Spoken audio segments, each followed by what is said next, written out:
No one expected the armor to scream. It wasn't a scream of pain or fear, but of rage, a sound so guttural and alien that it sent the scientists scuttling behind their control panels. The display readouts, usually quiet and methodical, spiked wildly. One of the technicians yelled something about energy surges, but all eyes were locked on the armor, the most advanced piece of extraterrestrial technology humanity had ever recovered. "Shut it down," barked Dr. Saito, the lead researcher. His words carried a hollow authority. They all knew you couldn't just shut down the artifact. They'd been trying for weeks to figure out how it even worked. The armor stood in the containment chamber like a predator waiting to pounce. Its design was unlike anything on Earth. Angular plates that shimmered with a metallic hue yet seemed alive, pulsing faintly like a heartbeat. Found abandoned on a derelict ship drifting near Jupiter's orbit, it had defied all attempts at study. Every alien they tried to pair with it, telepathic Zoran, six-limbed Uran, even a few Zaki warriors bred for combat, had been ejected quite literally by a violent burst of force. Each time, the rejection had been absolute, and each time, the armor had grown louder, angrier, as though offended by their attempts, until today. "You're telling me," said Captain Mark Steele, that it's alive? Like, properly alive? "Not alive in the sense you're used to, Captain," Saito replied. "It's reactive, intelligent, possibly sentient, though the data is inconclusive. All we know for certain is that it doesn't like anyone." Steele squinted through the reinforced glass at the armor. He wasn't a scientist, but years in the military had taught him how to read a threat, and the thing behind the glass was a threat. Not just because of its imposing design, but because it had that intangible aura of danger. Like the feeling you get walking into a room and realizing a loaded gun is sitting on the table, pointed your way. "So what's the plan?" Steele asked, crossing his arms. Saito hesitated. "We've run out of plans. The program was supposed to identify combat-ready individuals across species to see if the armor would bond with one of them. But as you can see," he gestured toward the containment chamber, where scorch marks on the walls were still visible from the last attempt, "it hasn't gone well."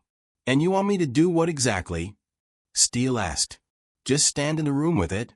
Sato's voice betrayed a hint of desperation. "We've tried everything else. You're human.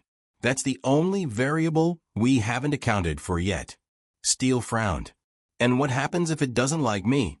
Saito didn't answer. That, Steele realized, was answer enough. A few minutes later, Steele found himself suiting up in a sterile gray jumpsuit, the kind that made him itch just looking at it. Saito and his team ran through safety protocols, but Steele tuned most of it out. His focus was on the armor. He couldn't explain why, but he felt its presence even before stepping into the chamber. It wasn't just sitting there, it was watching, waiting. The containment door hissed open, and Steele stepped inside. The chamber was cold, the air thick, with an unnatural stillness. He moved toward the armor cautiously, each step deliberate, as though approaching a wild animal. The shimmering plates of the armor seemed to shift ever so slightly, like a predator adjusting its stance. "All right," Steele muttered. "Here I am." "Dear thing." Nothing happened at first. He took another step, then another, until he was within arm's reach. Up close, the armor was even more intimidating. Its surface wasn't smooth, but textured with intricate patterns that seemed to ripple faintly under the harsh fluorescent lights. Steele could feel a faint hum, not just through his ears, but in his chest, like the armor was resonating at a frequency just beyond human perception. "Any time now," he said, half joking. And then it moved. The plates unfurled with a fluidity that defied logic, like metal turning to liquid and back again. Before Steele could react, the armor lunged. Not toward him, but onto him. It wrapped around his body with a speed that left him gasping, covering his arms, his legs, his chest, his face.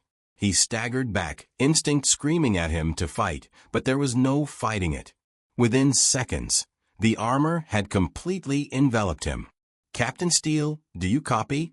Sato's voice crackled in his earpiece. Steele began, but his voice cut off as the armor tightened around his throat, not choking him, but silencing him, as if testing its control. A moment later it loosened, and he could breathe again. "I'm fine," he managed, though he wasn't entirely sure that was true. His vision had changed.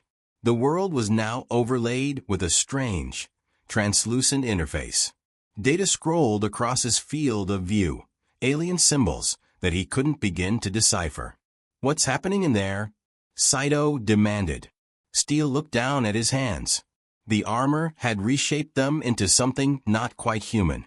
The fingers were elongated, claw-like, yet they moved with a precision that felt almost natural. He flexed them experimentally, and the claws retracted, folding seamlessly back into armored gauntlets. "It's adapting," Steele said. "Adapting how?" Steele didn't answer. He was too focused on the sensation coursing through him. The armor wasn't just on him, it was inside him. He could feel it integrating with his nervous system, syncing with his thoughts. For the first time in his life, he felt truly powerful.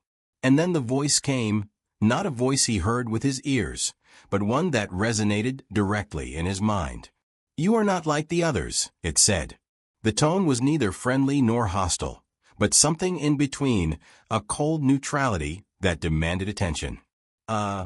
Thanks," Steele replied, uncertain if the armor could hear him. "They sought to command me." "You do not." "Why?"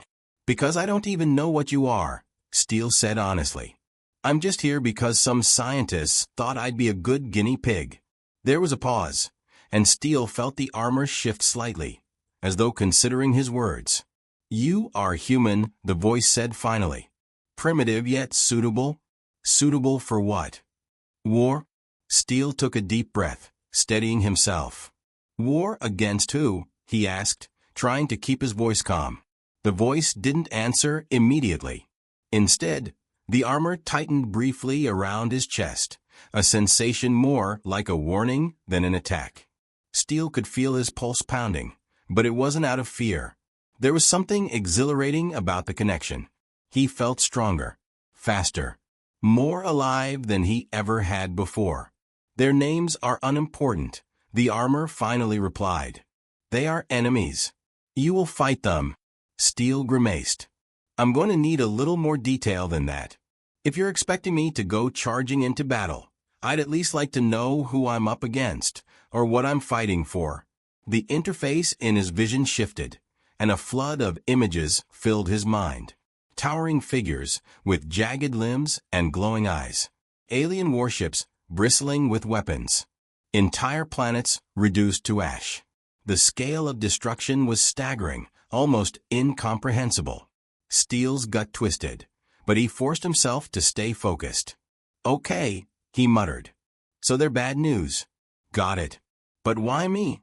"You rejected everyone else. What makes me so special?" "Your kind," the voice said, "is unique. Primitive, yet capable of adaptation.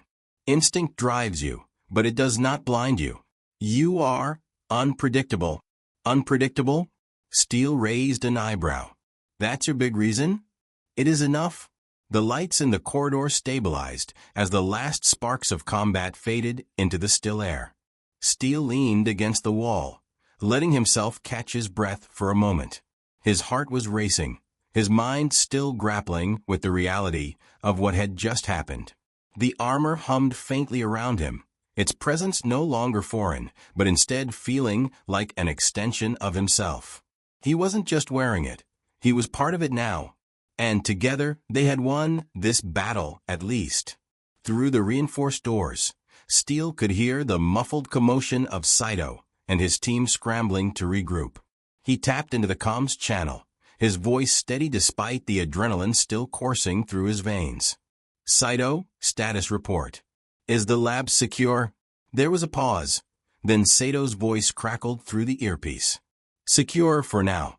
What about the intruders?" "They've been neutralized," Steele said. He glanced around at the smoldering remains of the alien machines and insectoid creatures. But this was just the beginning.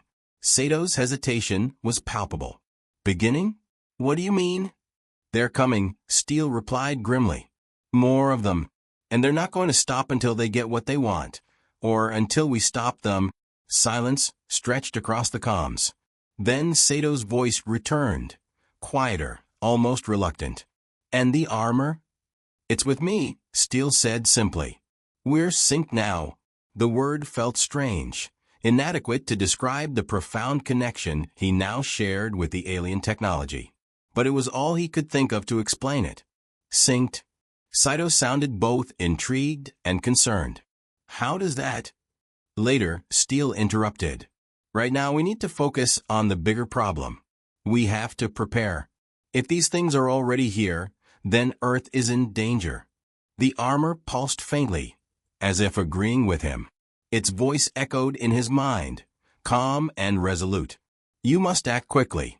Their forces are vast, and they will not hesitate to destroy this world. Steele clenched his fists, feeling the armor's power surge in response. Then we fight, he said aloud. We give them a reason to think twice before coming back. Saito hesitated again, then sighed. All right, I'll mobilize what resources we have. But Steele, this is uncharted territory. We don't know what we're dealing with. That makes two of us, Steele muttered under his breath. Then louder, do what you need to. I'll hold them off as long as I can. As Saito signed off, Steele turned his attention back to the facility. The armor's interface displayed a tactical map, highlighting potential choke points and vulnerabilities in their defenses. He couldn't help but marvel at how seamlessly it worked with his thoughts, offering solutions before he even realized he needed them. You've done this before, Steele said, his voice low. Many times, the armor replied. Against many enemies. But never with a human. Well, I guess there's a first time for everything, Steele said. He straightened, his resolve hardening. Let's get to work. With that, he moved toward the next corridor, the armor's systems primed and ready. He knew the road ahead would be perilous, filled with battles and challenges he couldn't yet imagine. But he also knew one thing for certain. He wasn't fighting alone. The armor had chosen him, and together they would stand against whatever threats the universe could throw their way. Because Earth wasn't just Steele's home. It was his responsibility now. And he wasn't about to let anyone take it away.